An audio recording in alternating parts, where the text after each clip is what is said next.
10년대 초까지도 농담 삼아 그렇게 얘기하는 사람들 많았어요.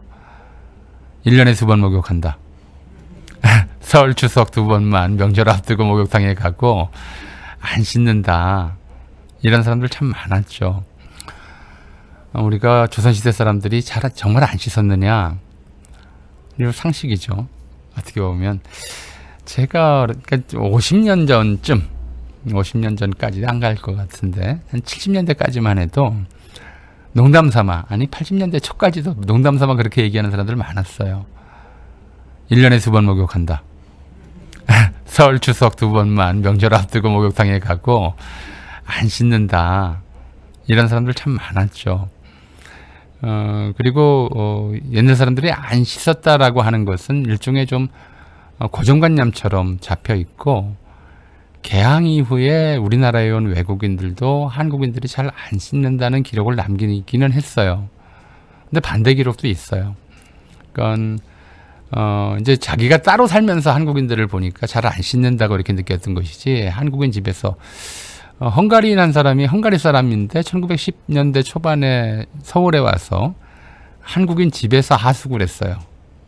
일부러 이렇게 좀 한국인의 실생활 체험을 해보고 싶어서였는지 가난해서였는지는 알 수가 없는데, 근데 그 사람의 기록은 한국인들이 안 씻는다는 것은 오해다. 한국인들은 밖에서 일하고 들어오면은 반드시 씻는다. 이렇게 이야기를 하곤 했어요. 그러니까 잘 씻었는지 안 씻었는지는 이제 첫 번째 좀 의심의 여지가 있는데, 그럼에도 불구하고 전체적으로 지금 사람보다는 훨씬 안 씻었다고 보는 게 맞겠죠. 주로 이제 목욕이라고 하는 것은 옛날 사람들에게는 위생과 관련된 행위라기보다는 종교와 관련된 행위에 가까웠어요.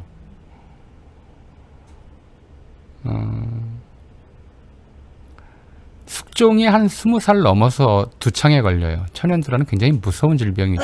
왕이 된 다음에 이 병에 걸렸는데, 그러니까 숙종 어머니가 대비죠. 자기 아들 제발 살려달라고, 이게 치사율이 거의 30% 정도 되는 큰 무서운 병이니까 살려달라고 매일 이제 빌었어요. 치성을 드린다고 하죠. 매일 촛불 켜놓고 이제 뭐 무당한테 빌었든지 귀신한테 빌었는데, 그게 당시에는 마마 귀신이라고 그래서 두창 귀신한테 빌었죠.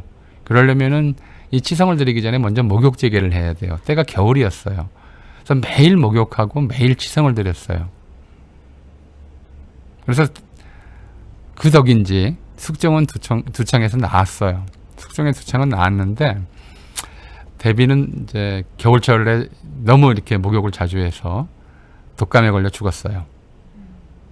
그런 일이 있을 정도로 목욕은 좀 종교 의례에 가까운 일이었고, 그렇다고 해서 그러니까 굳이 이제 뭐 겨울철에 목욕할 이유는 없었겠죠. 추울 때. 다만 조선시대 대가족 제도였기 때문에 늘 가족에게 문제가 생기는 일이 잦았어요. 뭐 아들이 5, 딸이 뭐 3, 뭐 이렇게 있는데 그중에 누가 아프다든가, 아니면 그중에 누가 과거 시험을 보러 갔다든가, 그중에 누가 송사에 휘말렸다든가, 이런 일이 생길 때마다 어떻게 합리적으로 해결할 수 있는 방법들이 별로 없으니까 늘 촛불 켜놓고, 부뚜막에 촛불 켜놓고 치성을 드려야 되고, 치성 드리기 전에 목욕해야 되고. 그러니까 목욕이 생각보다 우리가 생각하는 것만큼 드문 일은 아니었다라는 것이고, 상당히 자주 하는 편이긴 했죠. 어떻게 보면 뭐 1년에 2번 한다 하는 얘기는 정말 터무니없는 얘기였을 것이고요. 또 여름에는 어쩔 수 없이 너무 더우니까 자주 씻어야 했는데 어디서 씻느냐. 91년도 제가 이제 가장 처음에 중국에 갔을 때가 1991년도였어요. 그때 두만강 유람선 타는 코스가 있었어요. 태워주더라고요.